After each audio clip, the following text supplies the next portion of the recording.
This is going to be a review for Ed Wood. We have Beetlejuice coming out, I believe this weekend. So I figured I'd watch a Tim Burton movie. And I watched this a long time ago. I liked it. I just rewatched it. This movie's amazing. This has got to be one of my favorite Burton movies. Like this, the first Batman Returns. Um, I like Sleepy Hollow too. So, but this and probably the first Batman are my favorites. So, obviously, this is about Edward D. Wood Jr. and stars Johnny Depp. Great performance. I mean, everyone puts in a good performance in this.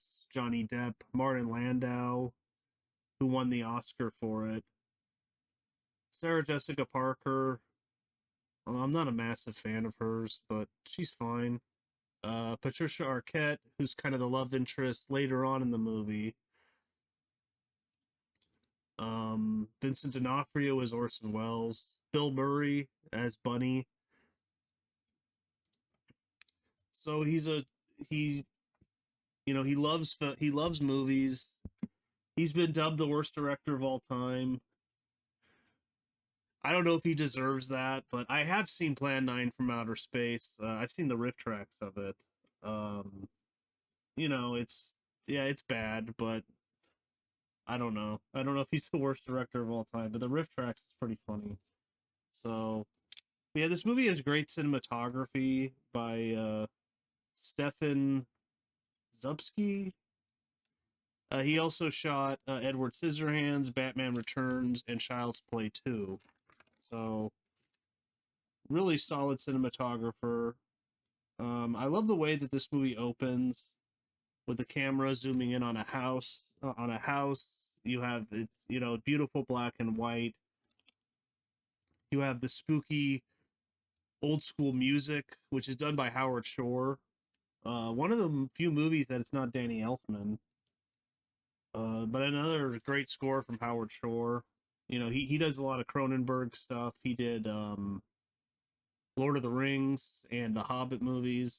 So one of the best, I would say. But yeah, I love how it zooms in on the house and then it goes through the window and then Jeffrey Jones is in the coffin.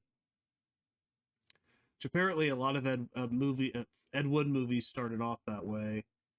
And then he's like, you're about to watch a production of things to come, and I don't know, I just really well done.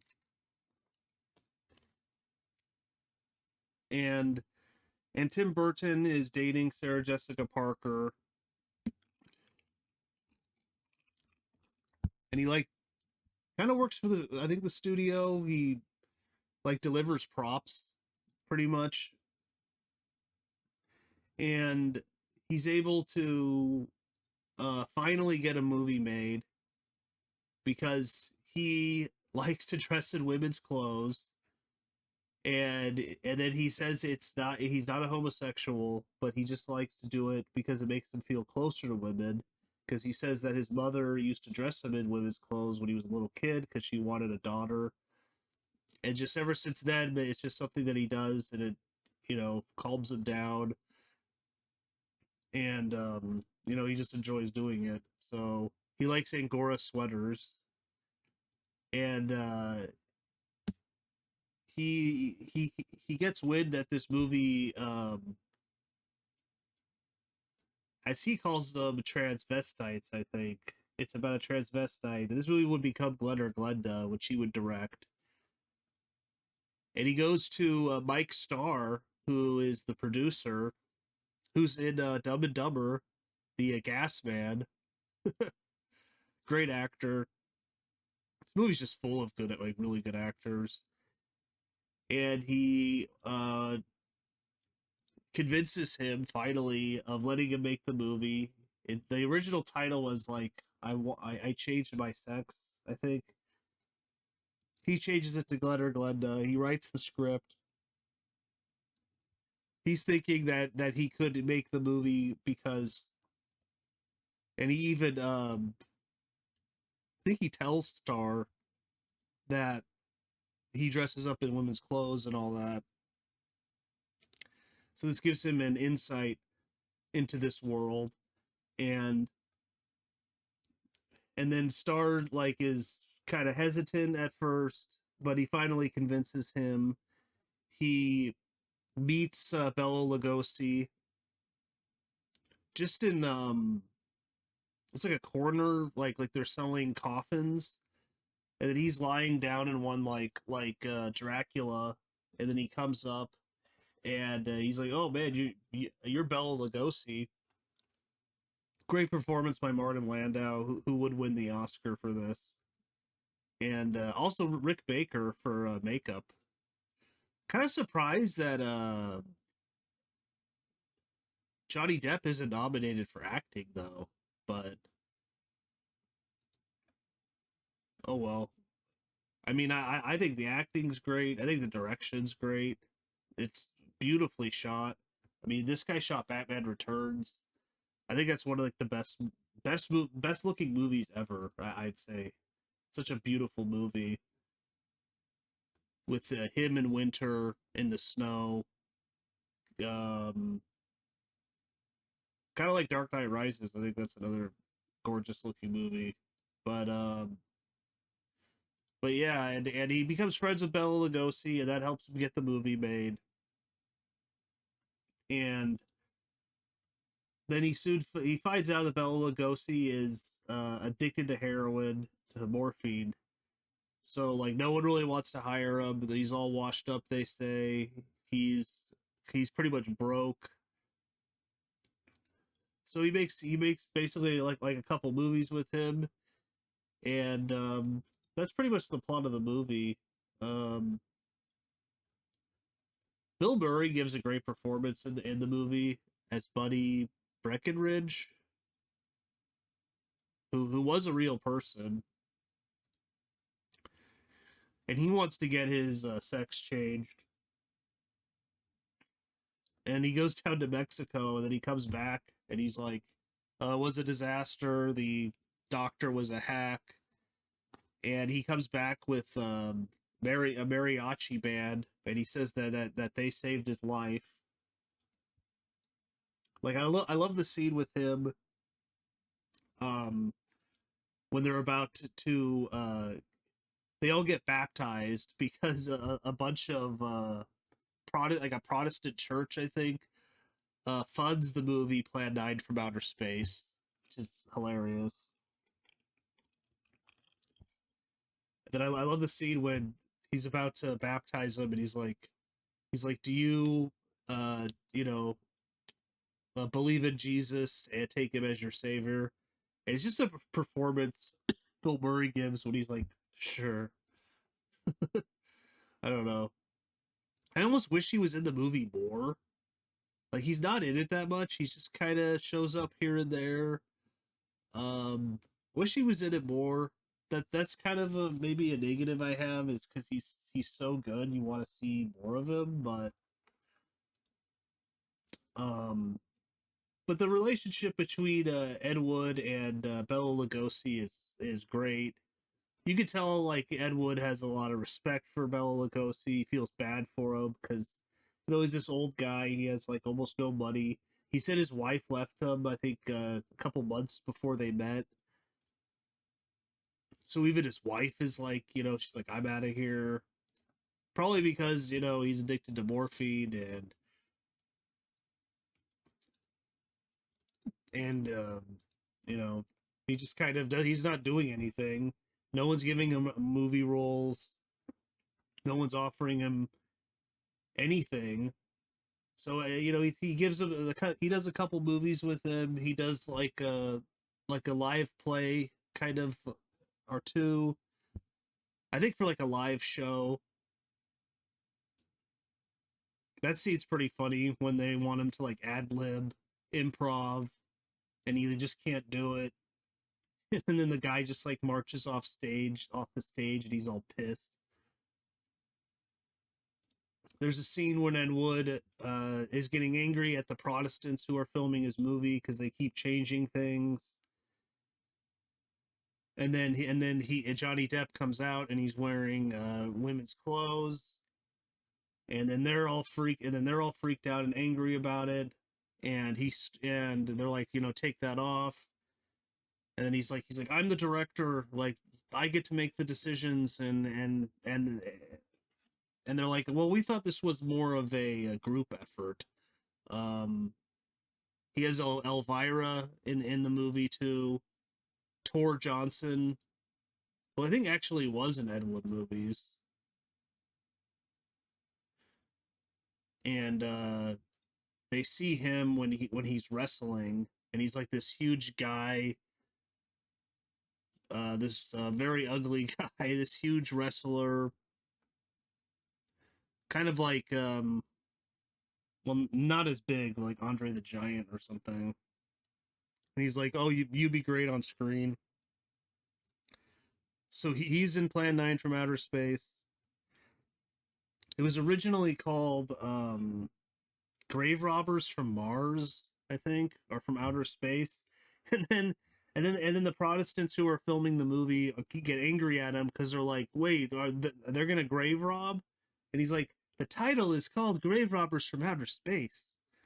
And they're like, "Well, maybe we could change the title." And then they're like, "How about Plan 9 from Outer Space?"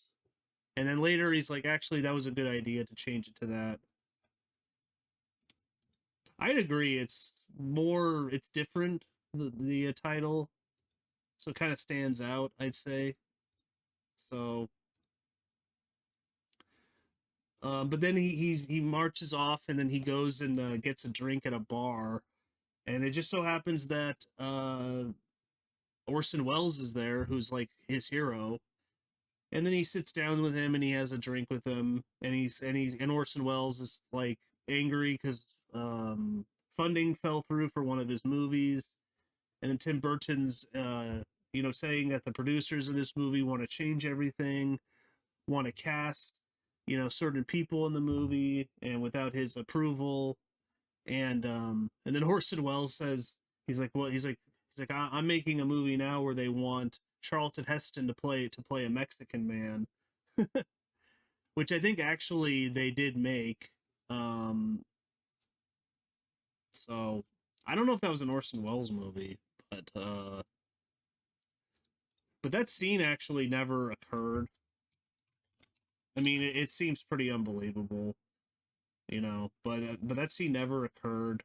So, and then he starts telling him about Citizen Kane, and trying to see if that was his movie. Man, dude, Orson Welles was in so much stuff. It's crazy.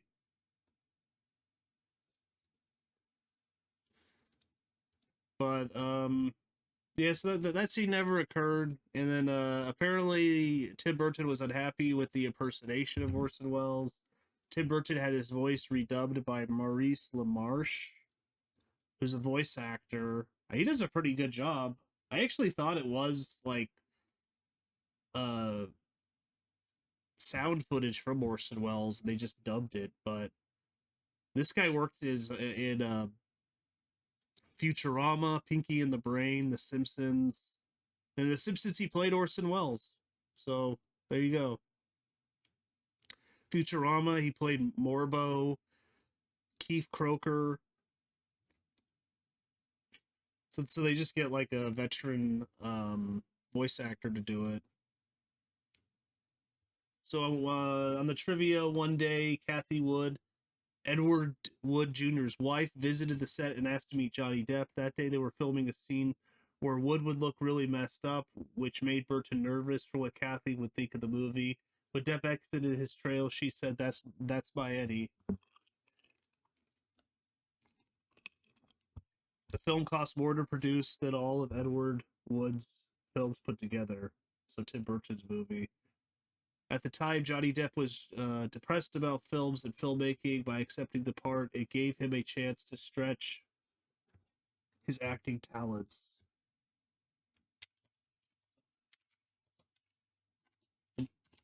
Let me see what Roger Ebert thought of this movie. Okay, he did review it. 3.5 stars. This is Tim Burton's favorite movie he's ever directed.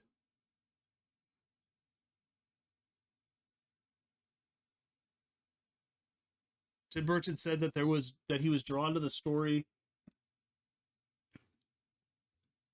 because of similarities between Ed Wood Jr. relationship with Bela Lugosi and his own friendship with Vincent Price late in the actor's life. Right, because he's in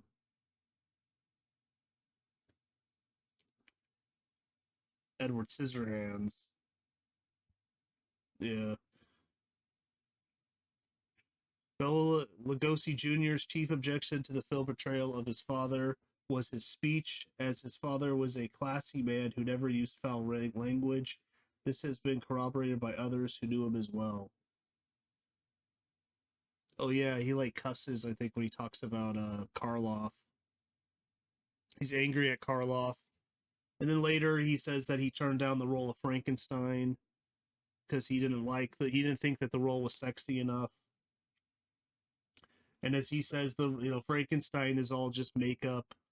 He's like Dracula, that's a real performance. So, he's depressed about that because he would have got a bunch of movies off of that, and then it went to Boris Karloff. The film was originally developed at Columbia Pictures. However, studio boss Mark Canton objected to making the film in black and white. Tim Burton walked off the project, shopping it around various other studios, such as 20th Century Fox, Paramount Pictures, Universal Pictures, and Warner Brothers, until the Walt Disney Company picked it up under Touchstone, which gave Burton creative control. I mean, yeah, you gotta have it in black and white. I mean, I understand because they're like, well, it could make more money if it's in color, but it just fits the time period. I mean, you just got to do it. Yeah, it's Tim Burton's favorite movie he's made.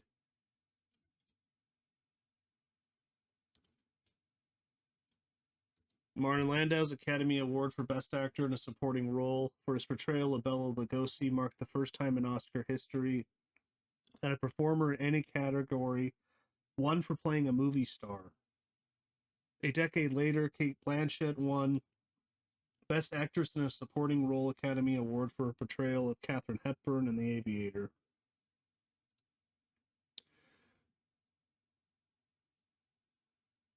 Johnny Depp was already familiar with some of Edward Jr.'s films through John Waters, who had shown him Plan 9 from Outer Space and Glen Glenda.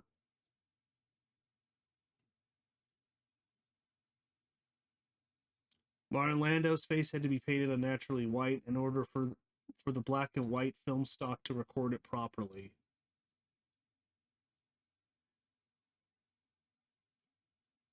Johnny Depp's Hollywood house overlooking his nightclub, the Viper Room, was previously owned by Bela Lugosi. Oh, wow. Really? Yeah, Bela Lugosi ends up checking himself into rehab, which I guess did happen. And he was like the first star to check himself into rehab. So Bela Lugosi was born 1882, died 1956.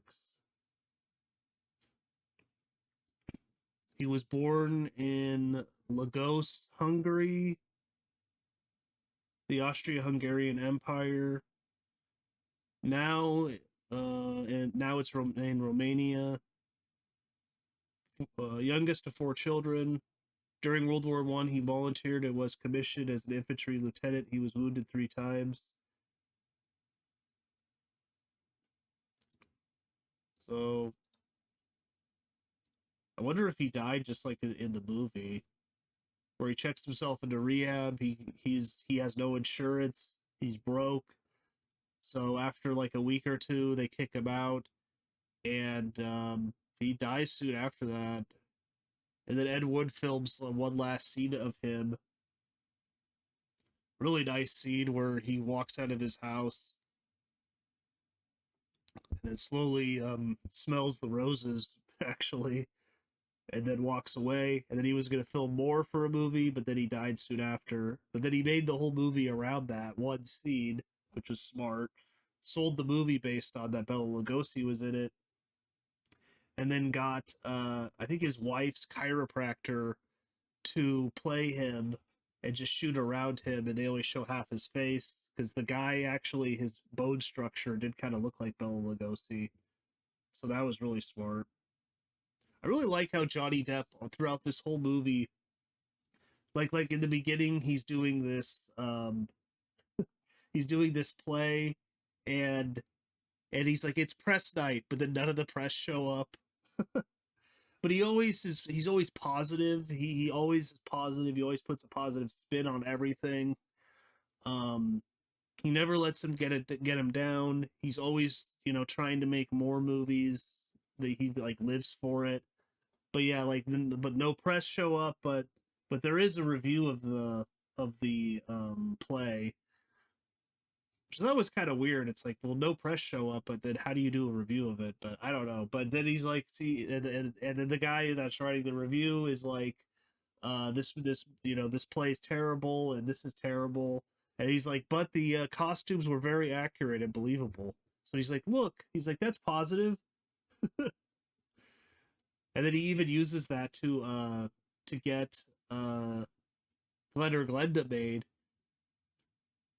because I think it was the L.A. Times, and he's like, I even directed a play in the L.A. Times, and it was very realistic and authentic.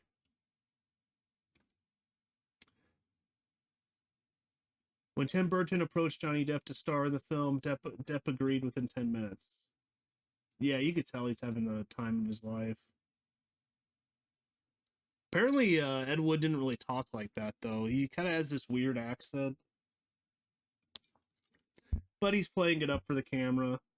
And Johnny Depp's amazing in this. I mean, I don't know who else was nominated that year, but I think he definitely deserved at least a nomination for Best Actor.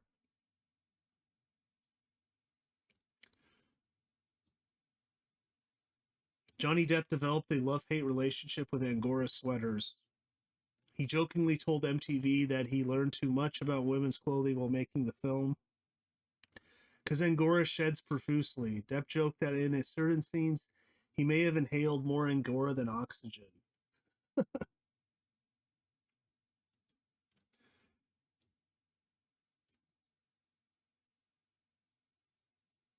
George the Animal Steel was given heavy shoes with extra weight to help recreate Tor Johnson's lumbering walk. Yeah, so he's playing Tor Johnson, who was in a bunch of B movies and Ed Wood movies. Martin Landau did not want to deliver an over-the-top performance. Bela Lugosi was theatrical, but I never wanted the audience to feel I was an actor chewing the scenery. I felt it had to be Lugosi's theatricality, not mine. He does an amazing job. At least he won Best Supporting Actor.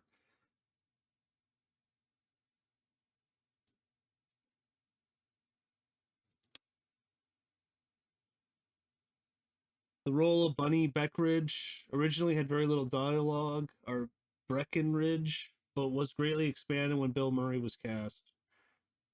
Yeah, I wish he was in it more, but Tim Burton's first R-rated film. Oh, this is R-rated? Hmm.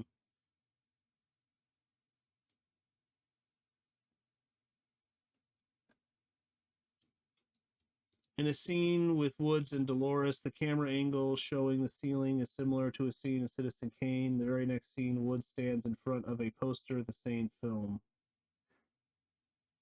Yeah, I love how Ed Wood also would only just take one one take. Like a couple times the cinematographer's like, shouldn't we do at least another take? Just, so like, what does he say for coverage? And he's like, no, it was perfect. Time to move on. And I love when the cinematographer, when he's asking him, I think about a dress that an actress is going to wear. He's like, which one's better? Do you think, for the look of the movie?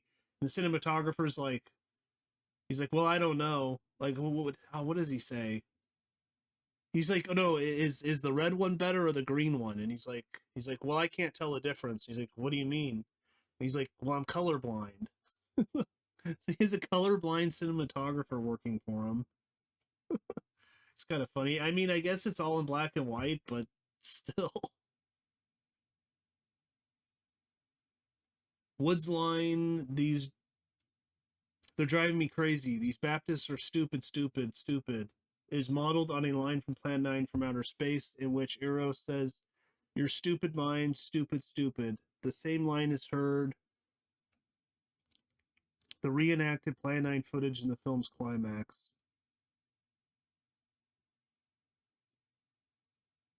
The sweeping music during the epilogue is based on the music from Glen or Glenda.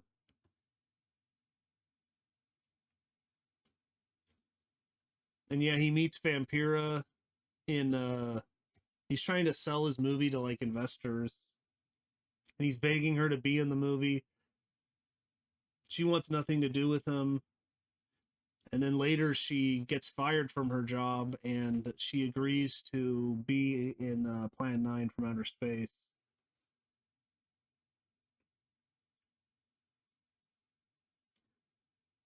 Josh Whedon was very taken by Juliet Landau's performance, and while casting season 2 of Buffy the Vampire Slayer, offered her the part of the vampire Dracula with an hour of meeting. Oh, is that Martin Landau's daughter? Huh. Yeah, she that scene's pretty funny too, because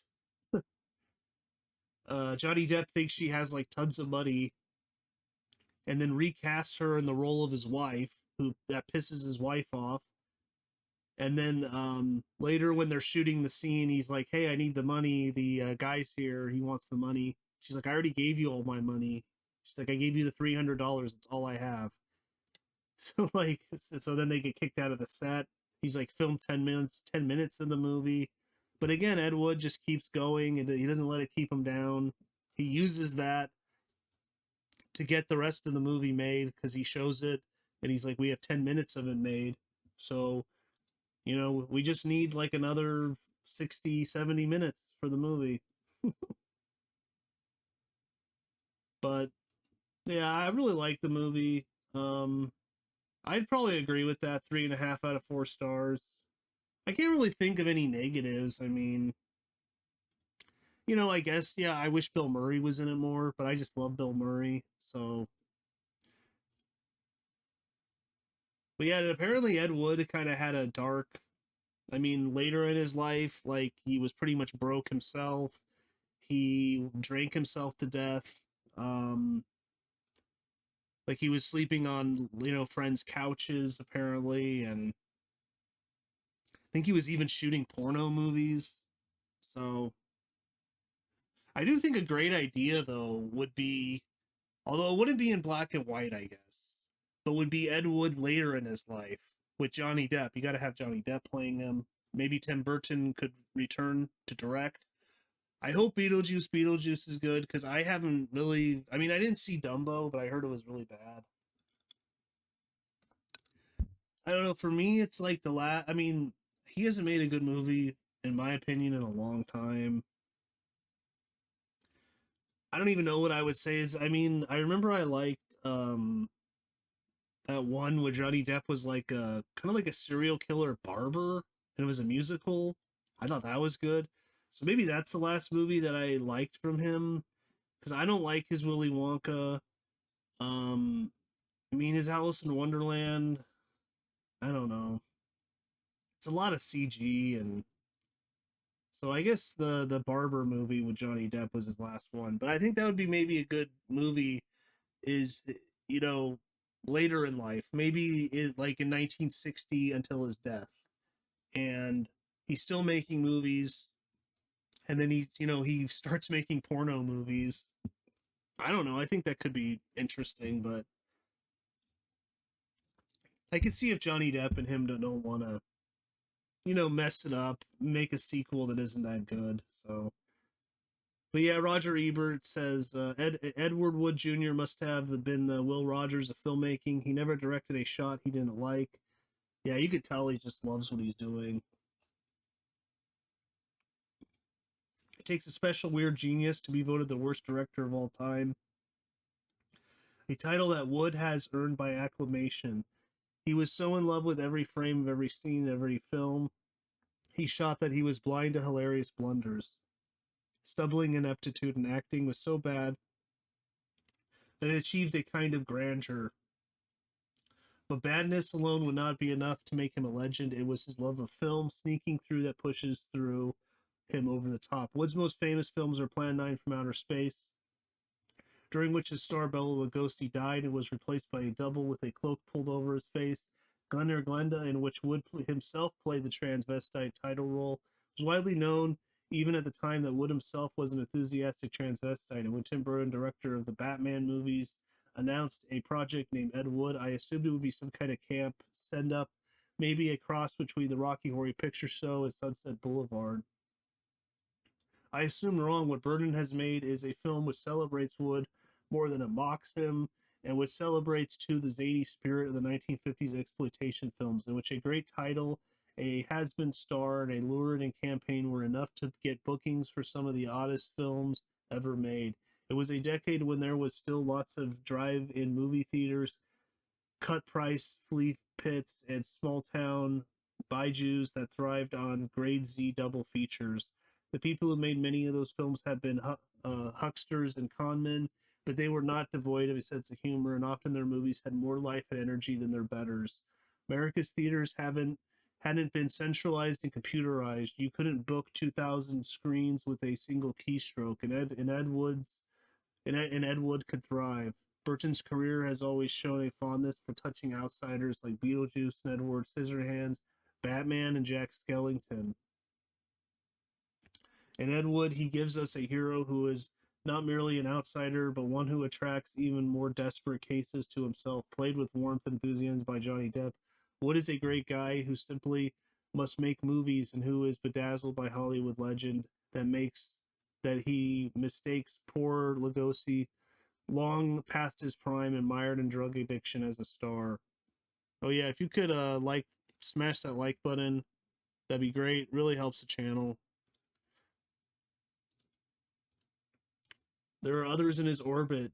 Bill Murray, Bunny Brenkridge, a camp queen who would have stood out like a sore thumb in anyone else's pictures, but it fit right into Ed Wood. The amazing Jeffrey Jones, amazing primary for being able to find employment for no apparent talent, and Tor Johnson, physically inept but gifted in Wood's eyes, and Vampira, the midnight movie hostess whose cleavage always looked clammy. And then Lugosi, brilliantly performed by Martin Landau, a man who was half Wood's headliner, half his patient. When Wood assembled his cast, they looked like a cartoon portrait from Mad Magazine.